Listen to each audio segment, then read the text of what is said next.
जय हिंद साथियों, आज की इस वीडियो में हम बात करेंगे कि डीबीपीएसटी में कौन कौन से डॉक्यूमेंट्स ले जाना कंपलसरी होता है। अगर कोई भी एक डॉक्यूमेंट्स हमारा छूट जाता है तो जिसकी वजह से हमें डीबीपीएसटी में प्रोसेस पूरा कंप्लीट नहीं हो पाएगा और हो सकता है डीबीपीएसटी से हमें बाहर कर दिया जाए। तो डीबीपीएसटी में कौन कौन से डॉक्यूमेंट्स हमें ले जाने होंगे, उसकी एक चेक लिस्ट भर्ती बोर्ड द्वारा जारी की जाती है। जब आपका एडमिट कार्ड जारी होगा उस समय आपको एक चेकलिस्ट दी जाएगी कि कौन कौन से आपको डॉक्यूमेंट्स ले जाने हैं। अगर ये वीडियो आपको अच्छी लगे तो वीडियो को लाइक करना और शेयर करना। अगर आप चैनल पर पहली बार आए हो तो चैनल को भी सब्सक्राइब कर लेना, साथ में बेल आइकन को भी दबा देना। फ्यूचर में जब भी कोई वीडियो अपलोड की जाएगी तो सबसे पहले आपको वीडियो का नोटिफिकेशन मिल जाएगा और आप वीडियो सबसे पहले देख पाएंगे। तो चलते हैं, वीडियो हम स्टार्ट करते हैं। जैसा कि आप स्क्रीन पर देख रहे हैं, आरक्षी नागरिक पुलिस और पीएसी कांस्टेबल भर्ती 2018 पार्ट सेकंड के लिए अभ्यर्थियों की समीक्षा और शारीरिक मानक परीक्षण हेतु अस्थायी प्रवेश पत्र निर्गत किया गया है। तो कुछ इस टाइप का प्रवेश पत्र आप लोगों का निर्गत होगा। इसके साथ में एक आपको चेकलिस्ट मिलेगी। चेकलिस्ट में सारी चीज़ें होंगी कि कौन कौन से आपको डॉक्यूमेंट्स ले जाने हैं। अब इसके नीचे हम देखते हैं कि आगे और इसमें क्या मेंशन किया है। तो सबसे पहले इसमें ये देखते हैं कि इसमें देखो कैंडिडेट का नाम है, तो यहाँ पर कैंडिडेट का नाम शो होगा। दूसरा है रजिस्ट्रेशन नंबर, यहाँ पर आपका रजिस्ट्रेशन नंबर होगा। इसके बाद यहाँ पर फादर नेम होगा, यहाँ पर आपका रोल नंबर होगा। इसके नीचे यहाँ पर आपकी एग्ज़ाम की डेट मेंशन होगी और यहाँ आपका एग्ज़ाम टाइम होगा। टाइम इसमें 9 बजे एएम दे रखा है, तो 9 बजे से 3 बजे तक आपकी डीबीपीएसटी की कार्रवाई होगी और 9 बजे से 1 घंटा पहले आपको डीबीपीएसटी में पहुंचना होगा। वहाँ पर आपकी अटेंडेंस लगवाई जाएगी और बाकी चीज़ें काम होते हैं। तो इसके बाद आपको 9 बजे से डीबीपीएसटी शुरू हो जाएगी। यहाँ पर आपको एक न्यू फ़ोटो आपको चस्पा करना होगा और साथ में आपको यहाँ पर अपने सिग्नेचर भी करने होंगे। तो आधे सिग्नेचर आपके फ़ोटो पे होने चाहिए, आधे प्रारूप पे होने चाहिए। तो यहाँ पर आपको सिग्नेचर करने होंगे। नीचे देखते हैं, ये आपका घोषणा पत्र आ चुका है और ये आपको भरना होगा। तो इसमें आपको नाम भरना है और इसमें आपको पिता का नाम भरना है। ये इंग्लिश में है और नंबर 2 पे हिंदी में है।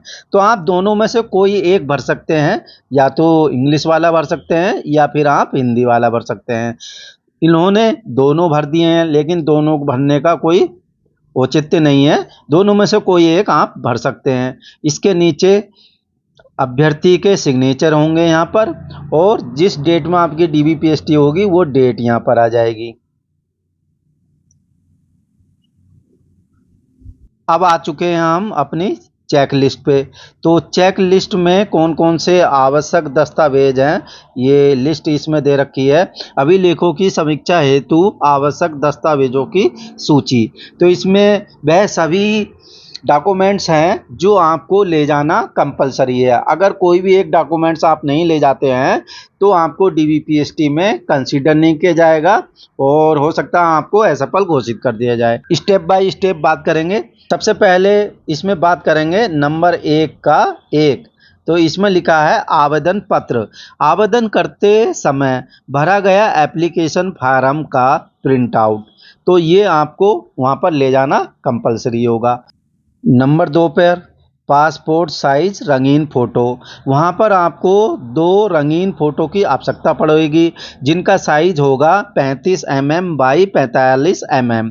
तो आप अपनी आवश्यकता अनुसार 10 या 12 15 फ़ोटो ले जाना और वहाँ पर आपको 2 फ़ोटो या 3 फ़ोटो की आवश्यकता पड़ेगी। नंबर 3 पे इस पर लिखा है फ़ोटो युक्त पहचान पत्र। मूल फ़ोटो युक्त पहचान पत्र के साथ अधिकारी द्वारा प्रमाणित मूल पहचान पत्र की छायाप्रति। तो ऐसी कोई आईडी आपकी होनी चाहिए जिसमें आपका फ़ोटो लगा हो। जैसे आपका ड्राइविंग लाइसेंस है या पासपोर्ट है या आपका आधार कार्ड है या आपका पैन कार्ड है। तो ऐसी कोई एक आईडी हो जिसमें आपका फ़ोटो लगा हो और इसको आप या तो राजपत्रित अधिकारी से अटेस्ट करा लें या फिर सेल्फ अटेस्ट भी आप कर सकते हैं। नंबर 4 पे है डीबी चेक लिस्ट। तो जब आपके एडमिट कार्ड अपलोड हो जाएंगे उस समय डीबी चेक लिस्ट दी जाएगी। तो जो मैं आपको बता रहा हूँ ये डीबी चेक लिस्ट है। इस टाइप की आपको डीबी चेक लिस्ट मिलेगी कि आपको कौन कौन से डॉक्यूमेंट्स वहाँ पर ले जाने हैं। इसमें लिखा है अभ्यर्थी लॉगिंग पेज पर उपलब्ध डीबी चेक लिस्ट का प्रिंट आउट भी ले जाएंगे। नंबर 2 का 1, इसमें लिखा है हाई स्कूल या समतुल्य, यानी कि या तो हाई स्कूल का प्रमाण पत्र हो या उसके समकक्ष कोई अन्य डिग्री है हाई स्कूल के, तो उसको आप ले जाएंगे।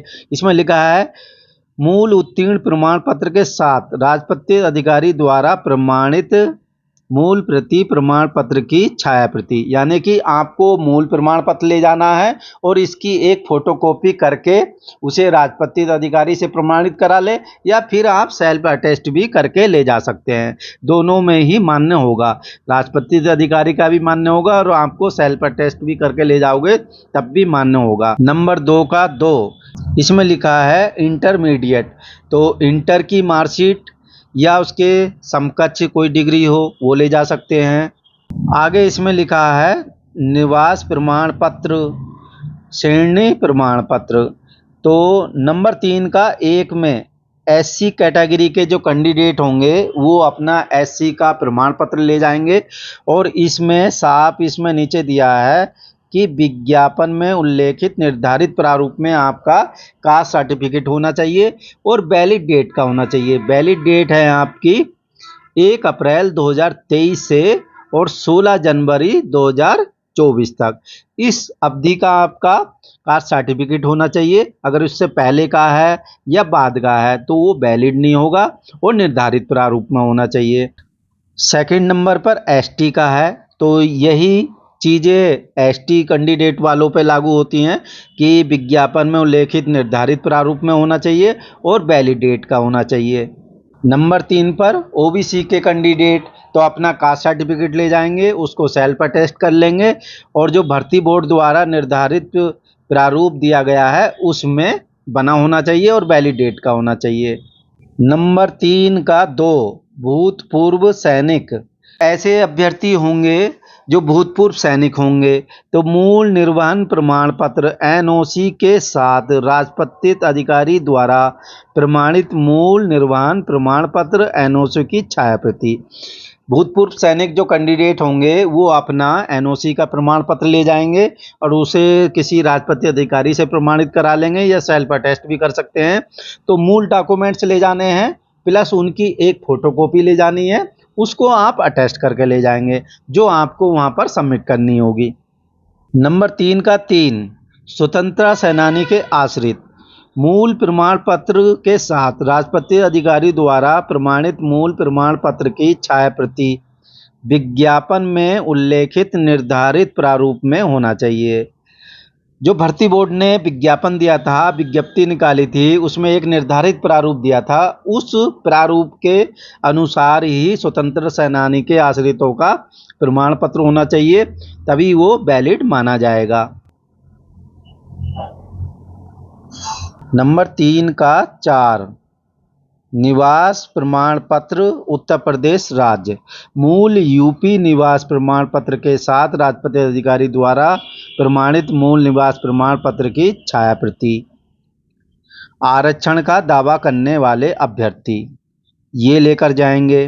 नेक्स्ट है 3 का 5, उत्तर प्रदेश राज्य कर्मचारी जो ऑलरेडी सेवा में कर्मचारी नियुक्त हैं और उन्होंने यूपी पुलिस कांस्टेबल के लिए आवेदन सबमिट किया है, तो ऐसे सरकारी कर्मचारियों का राज्य सेवा में होने का प्रमाण पत्र चाहिए। तो भर्ती बोर्ड ने जब विज्ञप्ति जारी की थी उसमें एक निर्धारित प्रारूप जारी किया था, उस प्रारूप के अकॉर्डिंग होना चाहिए। अगला है 3 का 6, तो इसमें होम गार्ड सेवा प्रमाण पत्र मूल प्रमाण पत्र के साथ राजपत्रित अधिकारी द्वारा प्रमाणित मूल प्रमाण पत्र की छाया प्रति।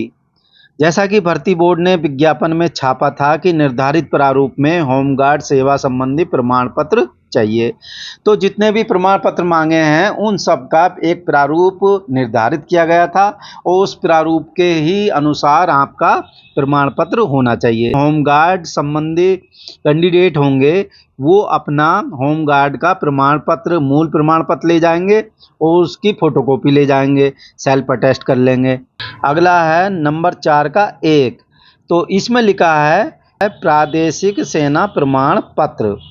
क्षेत्रीय सेना में 2 साल की सेवा का मूल प्रमाण पत्र राजपत्रित अधिकारी द्वारा प्रमाणित मूल प्रमाण पत्र की छाया प्रति। तो ये कम से कम 2 साल का सेवा संबंधी प्रमाण पत्र आपका होना चाहिए, तभी ये वैलिड होगा और निर्धारित प्रारूप में होना चाहिए। नंबर 4 का 2, इसमें लिखा है राष्ट्रीय कैडर कोर मूल एनसीसी बी प्रमाण पत्र राजपत्रित अधिकारी द्वारा प्रमाणित मूल एनसीसी बी प्रमाण पत्र की छाया प्रति। आपको एनसीसी का मूल प्रमाण पत्र ले जाना है और उसकी छाया प्रति ले जानी है। उसको सेल्फ अटेस्ट करा लें या किसी राजपत्रित अधिकारी से अटेस्ट करा के ले जा सकते हैं। नेक्स्ट है 4 का 3, इसमें लिखा है ओ लेवल का प्रमाण पत्र। तो कुछ बच्चों ने ओ लेवल का सर्टिफिकेट लगाया होगा, जिन्होंने ओ लेवल कर रखा होगा तो उन्होंने ओ लेवल का सर्टिफिकेट लगाया होगा। मूल DISEO डॉक नाइलिस्ट सोसाइटी से प्राप्त ओ स्तर का प्रमाण पत्र राजपत्रित अधिकारी द्वारा प्रमाणित ओ स्तर का प्रमाण पत्र की छाया प्रति। मूल प्रमाण पत्र ले जाना है आपको और उसकी साथ में फोटोकॉपी ले जानी है। ओ लेवल का प्रमाण पत्र होगा या उसके समकक्ष कोई अन्य प्रमाण पत्र हो सकता है, तो मूल ले जाना है और फोटोकॉपी ले जानी है। तो ये सब आपको DBPST में इम्पोर्टेंट डॉक्यूमेंट्स ले जाना कंपलसरी होगा। अगर इसमें से कोई डॉक्यूमेंट्स ले जाना भूल जाते हो या आपके पास नहीं है या खो चुका है, तो ऐसी कंडीशन में वहाँ पर देखा जाएगा। अगर आपका कास्ट सर्टिफिकेट नहीं है तो आपको जनरल में काउंट किया जाएगा। अगर आपका यूपी का मूल निवास प्रमाण पत्र नहीं है तो फिर आपको जनरल में काउंट किया जाएगा। तो सारी चीज़ें देखी जाएंगी और सारे प्रमाण पत्र आपको ले जाना कंपलसरी है। अगर कोई डॉक्यूमेंट्स आप नहीं ले जाते हो तो उससे आपको DBPST में परेशानी का सामना करना पड़ सकता है। आई होप सारी चीज़ें आपको समझ में आ गई होगी। अगर वीडियो अच्छी लगी हो तो वीडियो को लाइक और शेयर करना और चैनल पर नए हो तो चैनल को भी सब्सक्राइब कर लेना। तो मिलते हैं नेक्स्ट वीडियो में, तब तक के लिए जय हिंद जय भारत।